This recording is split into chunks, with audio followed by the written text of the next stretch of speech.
ચૂંટણીની આચારસંહિતા પૂર્ણ થતાની સાથે જ મહાનગરપાલિકા દ્વારા દબાણ હટાવવાની ઝુંબેશ ફરી તેજ કરવામાં આવી છે। રવિવારે પાલિકાની ટીમ ઇસ્કોન મંદિર સામેના રોડ પર ઓચિંતું ડિમોલિશન હાથ ધર્યું હતું।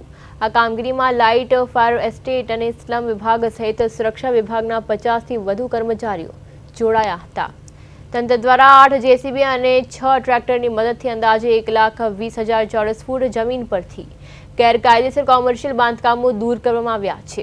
કુલ 16 જેટલા આસમીઓના દબાણો હટાવીને શહેરી ગરીબોને આવાસ માટે ફાળવવામાં આવેલી જમીન ખાલી કરાવવામાં આવી છે।